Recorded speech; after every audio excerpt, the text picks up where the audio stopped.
Everyone, welcome back to Thakur academy channel. तो आज हम फिर से एचपी टेट के मेडिकल और नॉन मेडिकल के कुछ क्वेश्चंस को सॉल्व करेंगे। आज हम टॉपिक वाइज क्वेश्चंस को सॉल्व करेंगे। जैसे आपका सिलेबस बना हुआ है, तो सिलेबस के अकॉर्डिंग सिलेबस में आपका एक चैप्टर आता है जो हमने पीछे वीडियो हमने जो MCQs किए, तो इससे पहले में 2 वीडियोज़ में हमने इंपॉर्टेंट क्वेश्चंस कवर किए। वो आपके वो आपके मैटर से रिलेटेड थे, सारे के सारे मैटर सॉल्यूशन उससे रिलेटेड थे। वो एक आप ये समझो कि एक टॉपिक आपका ऑलमोस्ट कवर हो चुका है। सेकंड टॉपिक आज हम लेकर आए हैं एटॉमिक स्ट्रक्चर, जिससे बहुत सारे क्वेश्चंस जो वो आपके टेट के एग्जाम में आते हैं। तो सबसे पहले मैं थोड़ा बहुत आपको उसके बारे में बेसिक बताऊंगा, जो जनरल टर्म्स है। उसके बाद हम इंपॉर्टेंट क्वेश्चन जो है इसके वो भी कवर कर देंगे। तो बिना टाइम वेस्ट करें हम स्टार्ट करें। सबसे पहला ही क्वेश्चन बहुत इंपॉर्टेंट है। ये क्वेश्चन आपको बहुत रेयर देखने को मिलेगा, लेकिन इम्पॉर्टेंट बहुत ज़्यादा है, क्योंकि ये बहुत सारे अगर मैं कहूँगा वीडियोस में आपको या बहुत सारे नोट्स में आपको ये क्वेश्चन नहीं देखने को मिलेगा। तो ज़रूर इस क्वेश्चन को ध्यान से देखें। सबसे पहला, first man to state that matter is made up by अणु एंड परमाणु। ये सबसे पहला इंसान जिसने हमें बताया था कि जो मैटर होता है हमारे पास वो अणु और परमाणु जैसे पार्टिकल से मिलकर बनता है। तो उसका नाम था हमारे पास महर्षि कणा। ठीक है। उसके बाद question number 2, atomic theory was given. बहुत इंपॉर्टेंट क्वेश्चन है, मैं इसके लिए स्टार भी लगा रहा हूँ। ये बहुत इंपॉर्टेंट क्वेश्चन है, मैक्सिमम टाइम्स ये पूछा ही जाता है। तो आपको पता होना चाहिए कि एटम की जो थ्योरी थी वो किसने दी। एटॉमिक थ्योरी जो थी हमारे पास वो थी जॉन डाल्टन ने। ठीक है। उसका आपका आता था क्वेश्चन नंबर 3। क्वेश्चन नंबर 3 में आ जाता है सब atomic particles of atom. Atom जो होता है हमारे पास वो किस किस से मिलकर बनता है। ये तो हमें 7th 8th से पता होता है कि एटम जो होता है हमारे पास वो एक उसमें इलेक्ट्रॉन्स होते हैं जो उसके सराउंडिंग ऑर्बिट्स में घूम रहे होते हैं हमारे पास, और बीच में एक पॉजिटिवली चार्ज न्यूक्लियस होता है जो प्रोटॉन्स और न्यूट्रॉन से मिलकर बनता है।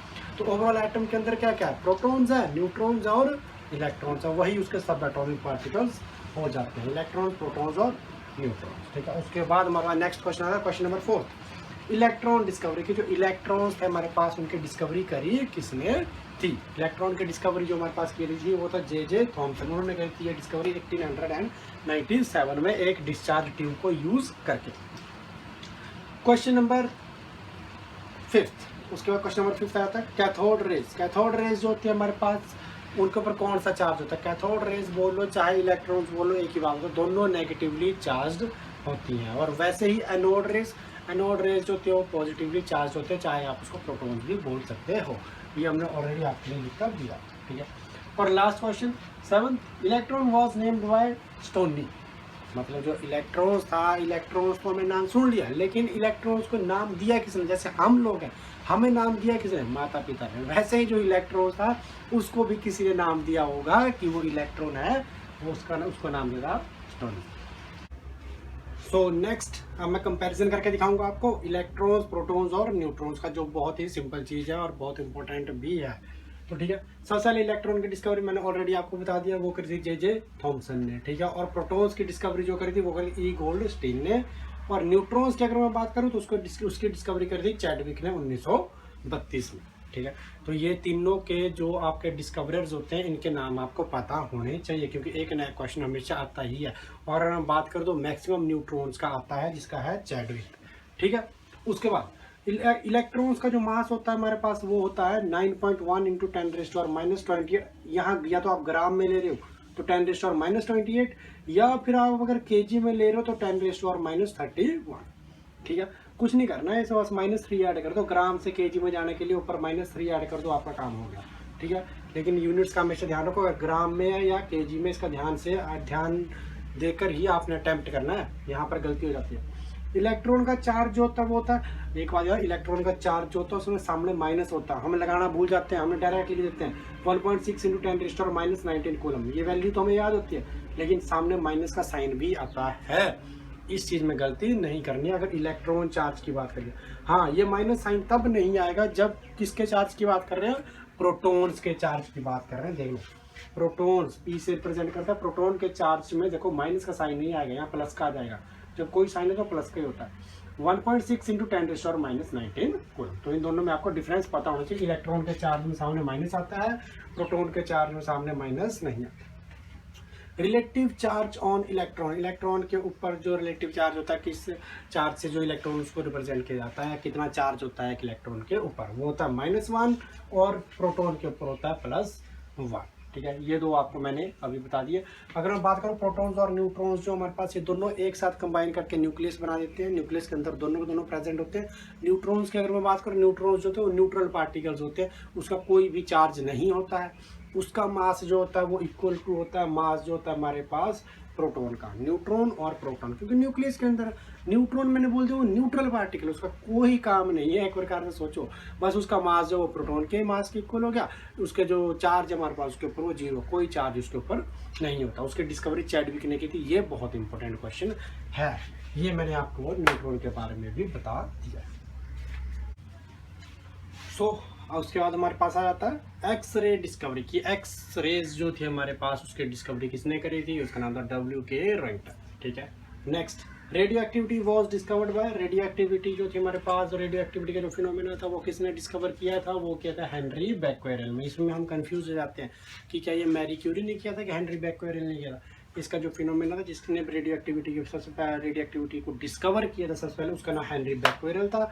उसका जो मैरी क्यूरी या मैरी क्यूरी की अगर मैं बात करूँ, 2 सिस्टर्स थी हमारे पास, उन्होंने भी इसमें कुछ हाथ बनाया था, लेकिन उन्होंने 2 एलिमेंट्स के बारे में, रेडियो एक्टिव एलिमेंट्स के बारे में बताया था, पोलोनियम और रेडियम, इनकी डिस्कवरी की थी उन दोनों बहनों ने, बोलते मैरी क्यूरी या मैडम क्यूरी। ठीक है, उसका आता है radio active radiation. Radio active radiation होते हैं हमारे पास, वो 3 टाइप की होते हैं हमारा, अल्फा, बीटा, गामा।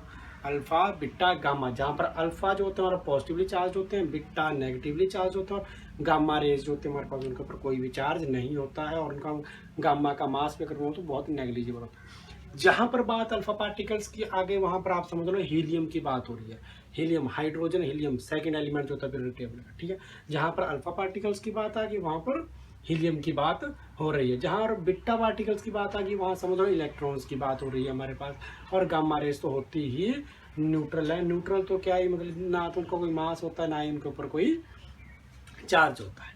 ठीक है, तो उसके नेक्स्ट आ जाता है हमारा, देखो अल्फा रेज जो होते हैं हमारे पास, मैंने पहले बता दिया आपको, पॉजिटिवली चार्ज होते हैं, हीलियम बोल देते हो आप, हीलियम पार्टिकल्स इसको रिप्रेजेंट कर सकते हो आप। और अल्फा पार्टिकल, अल्फा रेज जो होते हैं उनका मास होता है 4, क्योंकि हीलियम है, हीलियम का जो एटॉमिक नंबर होता है 2 होता है। अगर आपको एटॉमिक नंबर और मास नंबर का थोड़े बहुत नॉलेज है, वैसे मैं आपको आगे कवर कराऊंगा अभी, लेकिन अगर थोड़ी बहुत नॉलेज है हमारे पास, तो हीलियम का एटॉमिक नंबर 2 होता है, मास नंबर 4 होता है, तो इसीलिए अल्फा पार्टिकल्स का मास जो होता है हमारे पास वो 4 होता है। ठीक है, बीटा रेज होते हैं नेगेटिवली चार्ज होते हैं, गामा रेज होते हैं कोई चार्ज नहीं होता, नेग्लिजिबल मास होता है। उसके बाद न्यूक्लियस की डिस्कवरी, न्यूक्लियस जो था हमारे पास की कब पता चला कि जो एक एटम उसके अंदर न्यूक्लियस भी होता है। ये रदरफोर्ड ने अपना एक एक्सपेरिमेंट किया था हमारे पास, उसमें उसने देखा था कि जब उसने थिन गोल्ड फॉइल जो थी उसमें से उसने पार्टिकल्स को पास करवाया था हमारे पास, और स्क्रीन के ऊपर बहुत ज़्यादा बड़ा एक्सपेरिमेंट, पढ़ लेना आप, क्योंकि मैं इतना डीप जान नहीं सकता।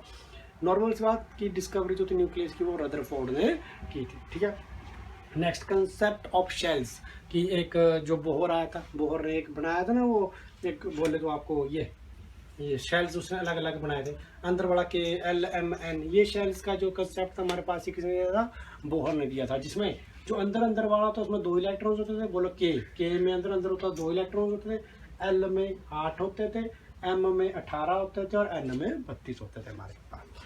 ठीक है, बाकी इसके बारे में भी थोड़ा और आगे हम डीप में पढ़े। तो उसके बाद हमारे पास आ जाता है अगला टॉपिक जो आता है एटॉमिक नंबर। एटॉमिक नंबर क्या होता है, एटॉमिक नंबर का मतलब होता है नंबर ऑफ इलेक्ट्रॉन, सिंपल।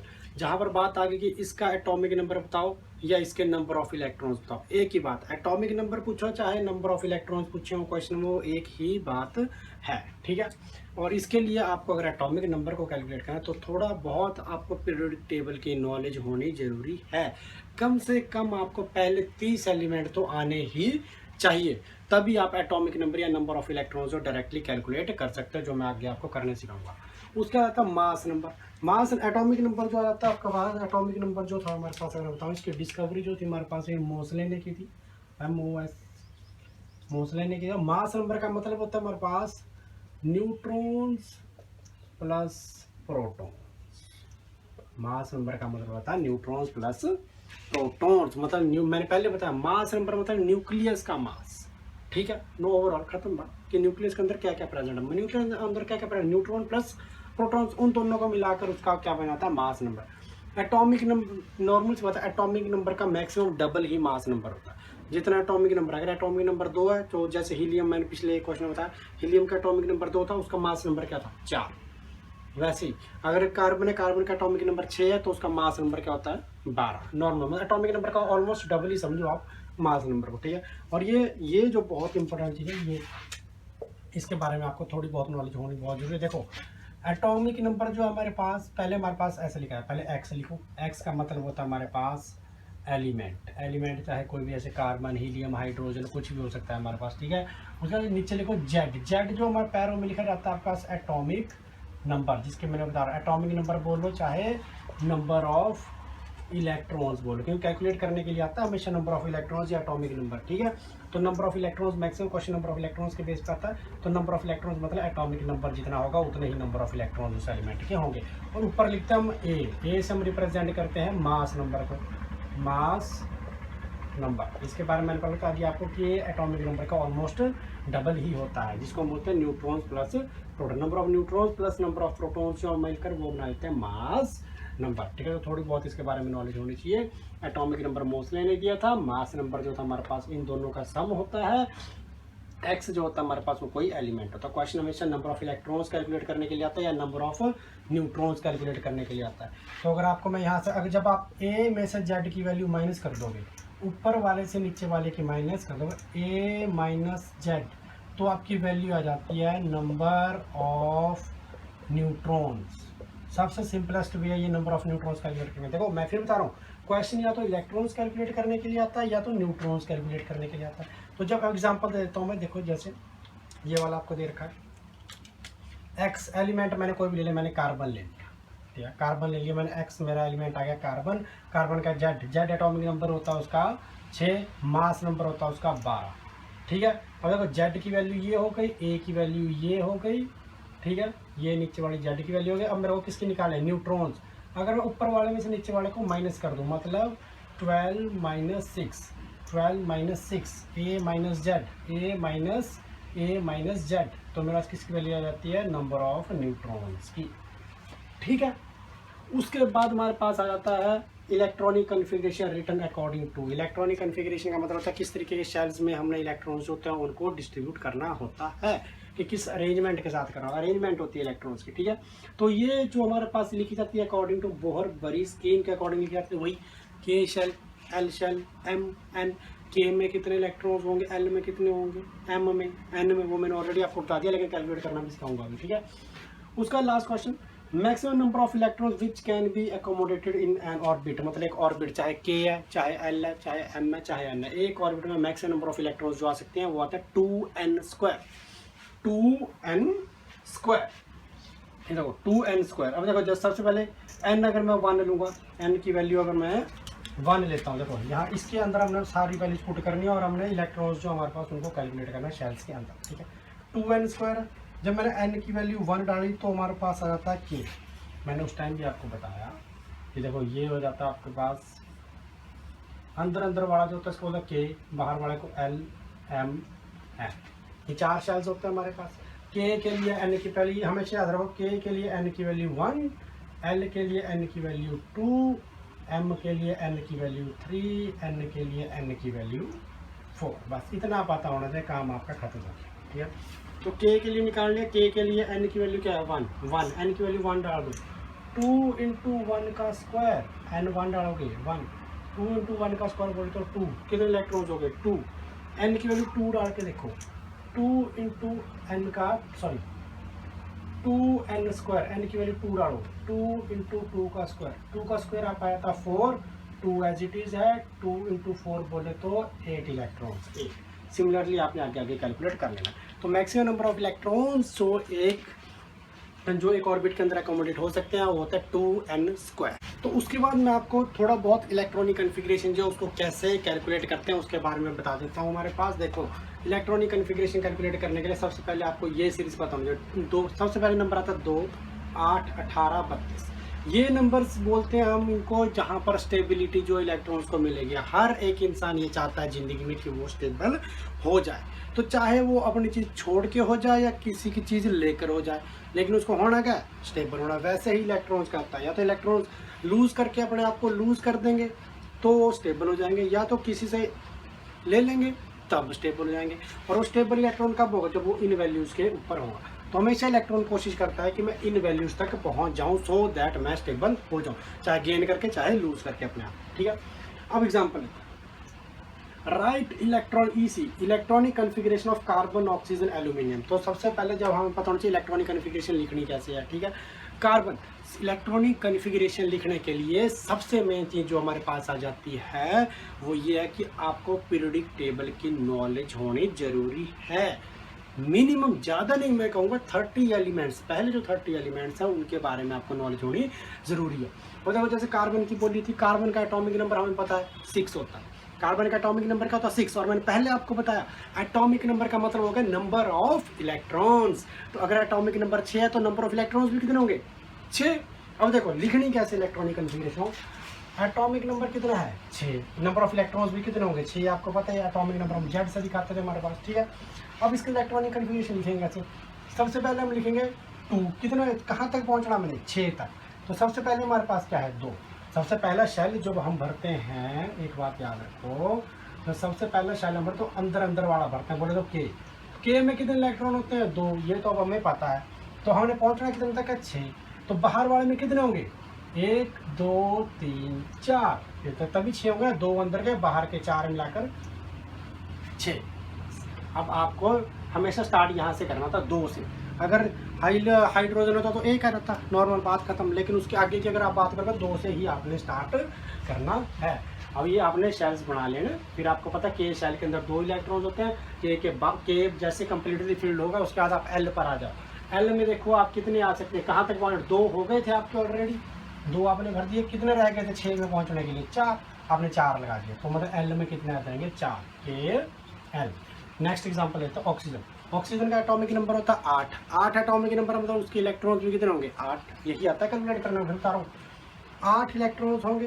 तो कैसे लिखो, सबसे पहले तो 8 तक पहुँचने के लिए पहले आपने के अंदर 2 लगा दिए, 2 आपने भर दिए, 2 भरे, कितने रह गए 8 तक पहुँचने के लिए, 2 में कितने ऐड करोगे 8 बन जाएंगे 6, 2 जमा 6 8 कितने रह गए 6, लगा दो 6, खत्म बात। वैसे एल्यूमिनियम, एल्यूमिनियम का कितना होता है 13, अब देखो 13 होता है, तो हमने स्टार्ट कहाँ से करना 2 से, 2 फिर देखो 8 है मैक्सिमम। अगर एल में कितने आ सकते हैं मैक्सिमम, एल में मैक्सिमम आपके पास आ सकते हैं 8, लेकिन बात तो आगे जा रही है। तो पहले आपने 2 बार, आप इन इलेक्ट्रॉन ये जो नंबर जिनके बाहर आप नहीं लिख सकते, अगर 2 है तो 2 ही लिखोगे, अगर एल में 8 है तो 8 ही लिखोगे, एल में 9 नहीं कर सकते आप, 8 ही हो सकते हैं, जो हमने बोहर बरी स्कीम के अकॉर्डिंग अभी पहले पढ़ा। ठीक है, के में 2 आ सकते हैं मैक्सिमम, एल में मैक्सिमम 8 आ सकते हैं, दोनों को मिला के कितना हुआ 8 जमा 2 हो गए 10, कितने रह गए आपके 13 तक पहुंचे, 10 जमा 3 13, तो मतलब कि एम में कितने आ जाएंगे 3, तो मतलब पहले के भर लिया फिर एल भर लिया फिर एम में आ जाएंगे 1 2 3 जो हमारे पास एम में आ।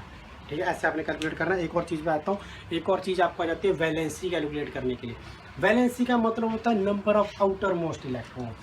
जो जब आपने इलेक्ट्रॉनिक कन्फिग्रेशन लिख ली, वैलेंसी निकालने के लिए सबसे पहले आपको इलेक्ट्रॉनिक कन्फिग्रेशन लिखना आनी चाहिए। जो आपके सबसे valency last outer most electrons होंगे, जो सबसे बाहर होंगे, उनको बोल देते हैं आप वैलेंस इलेक्ट्रॉन्स या वैलेंसी। ठीक है, जैसे आपको आ गया कि कैलकुलेट द वैलेंसी निकालो अपने यहाँ, इसकी क्या कहते हैं कार्बन की वैलेंसी। कार्बन की वैलेंसी जो होती है हमारे पास वो 4 होते हैं, 4 ये दे सकता है, 4 ये लूज कर सकता है। देखो यहाँ से 4 या तो ये गेन कर लेगा 8 बनाने के लिए, या तो 4 लूज कर देगा हमारे पास 2 पर वापस पहुंचने के लिए, ताकि स्टेबल हो सके। तो वहाँ से वही उसकी वैलेंसी मिल जाती है। वैलेंस इलेक्ट्रॉन्स कितने हो गए 4, इसमें कितने हो गए 6, इसमें कितने हो गए 3। वैलेंस इलेक्ट्रॉन्स का मतलब number of outer most electrons जो एक शेल के अंदर प्रेजेंट होते हैं। ठीक है, ये बहुत इंपॉर्टेंट है। वैलेंसी हमेशा कैलकुलेट करने के लिए आती है, इलेक्ट्रॉनिक कन्फिग्रेशन भी आती है, तो आपको इन दोनों चीज़ों के बारे में नॉलेज होनी बहुत ज़रूरी है। उसके बाद आपका नेक्स्ट टॉपिक आता है जो बहुत इंपॉर्टेंट माना जाता है, आइसोटोप्स और आइसोबार्स। इसमें बहुत बार कंफ्यूजन होता है, आइसोटोप्स क्या होता है, आइसोबार्स क्या होते हैं। आइसोटोप्स वो होते हैं हमारे पास जिनका सेम जेड बोले तो atomic number, same atomic number होगा बट डिफरेंट ए बोले तो मास नंबर। मैंने पहले करवा रखा है, इसलिए मैंने शॉर्ट में लिख दिया सो दैट आपको सिंबल्स की नॉलेज भी रहे। आइसोटोप्स होते हैं जिनका एटॉमिक नंबर सेम होगा, मतलब नीचे वाली वैल्यूज जो हमारे पास वो सेम होगी, लेकिन डिफरेंट मास नंबर, ऊपर वाली वैल्यूज जो हमारे पास वो डिफरेंट होगी। हाइड्रोजन के 3 आइसोटोप्स होते हैं। देखो हाइड्रोजन के 3 आइसोटोप मैंने लिखे 1 2 3, तीनों के नीचे की वैल्यूज क्या है हमारे पास, देखो सेम है, तो सेम एटॉमिक नंबर, लेकिन तीनों के ऊपर वाली वैल्यूज देखो अलग अलग है। ये तीनों के ऊपर वाली वैल्यूज अलग है, तो ये क्या हो गया डिफरेंट। तो ये होते हैं आइसोटोप्स, जिनका एटॉमिक नंबर सेम होगा लेकिन मास नंबर डिफरेंट होगा, तो आइसोटोप। ये 3 आइसोटोप्स होते हैं हाइड्रोजन के। और ये लास्ट वाले की अगर मैं बात करूँ ट्रिटियम की, ट्रिटियम तो हमारे पास अकेला आइसोटोप है हाइड्रोजन का जो कि रेडियो एक्टिव माना जाता है। ये भी इंपॉर्टेंट क्वेश्चन आपको पता होना चाहिए कि जो ट्रिटियम है हमारे पास वो अकेला जो आइसोटोप हाइड्रोजन का जो रेडियो एक्टिव होता है। और 2 एग्जाम्पल दे रखे मैंने क्लोरीन और कार्बन के।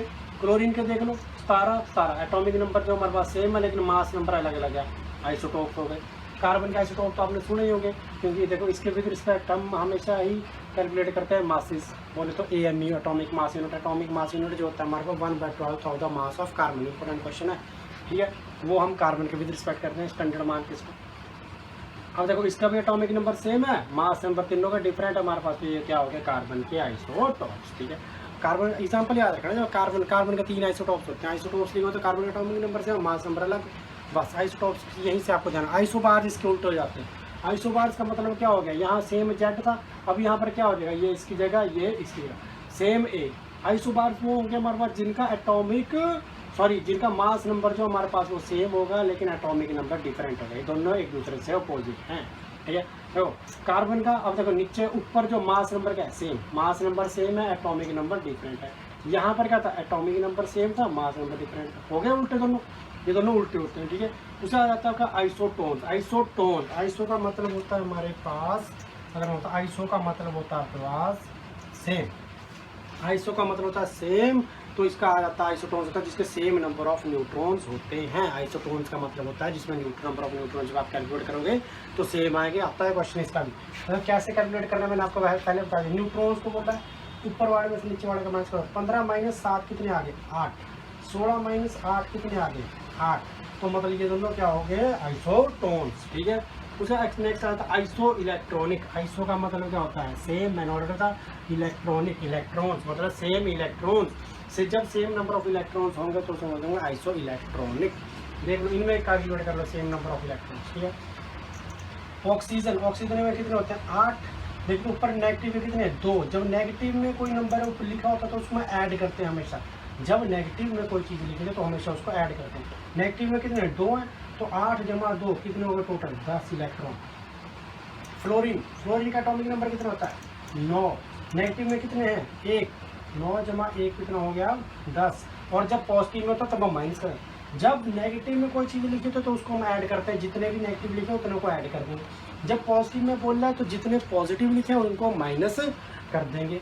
देखो ये कितना है 1 पॉजिटिव है, जो सोडियम होता है उसका एटॉमिक नंबर होता है आपके पास 11 पॉजिटिव का कितना 1, मैंने बोला जब पॉजिटिव हो तो माइनस कर देंगे, 11 - 1 बोले तो 10 इलेक्ट्रॉन।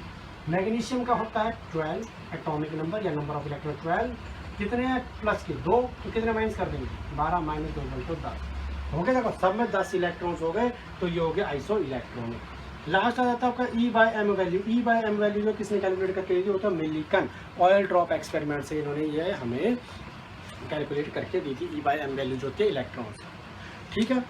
इसके बाद हम अपनी जो नेक्स्ट वीडियो उसके अंदर हम आपको इस जो हमने आज एटॉमिक स्ट्रक्चर पढ़ा है इसके बारे में जो हमने बेसिक पढ़ लिया उसके हम आपको इम्पोर्टेंट क्वेश्चंस जो वो प्रोवाइड कर देंगे जो हमारी नेक्स्ट वीडियो आएगी। तब तक के लिए आप इतनों को प्रिपेयर करिए और हो सके तो एट लीस्ट अपना पीरियोडिक टेबल का 30 एलिमेंट याद कर लो, उनके एटॉमिक नंबर याद कर लो, मास नंबर तो डबल, क्योंकि वो बहुत इंपॉर्टेंट होता है। इलेक्ट्रॉनिक कन्फिग्रेशन बनानी मैंने आपको सिखा दी है। देखो टाइम कम है, शॉर्ट में बता रहा हूँ, लेकिन कोशिश कर रहा हूँ कि उसी में आपका कवर कर दूँ। तो गाइस आप मेहनत करते रहो, देखते रहिए हमारी वीडियोस। देखो अगर आप कुछ सजेशन भी हमें देना चाहते हैं तो हमारे कमेंट बॉक्स में आप लिखकर बता सकते हैं, या आप अगर चाहते हैं कि हम नेक्स्ट वीडियो किस टॉपिक के ऊपर कवर करें तो वो भी आप हमें कमेंट बॉक्स के अंदर बता सकते हैं। Till then thank you guys.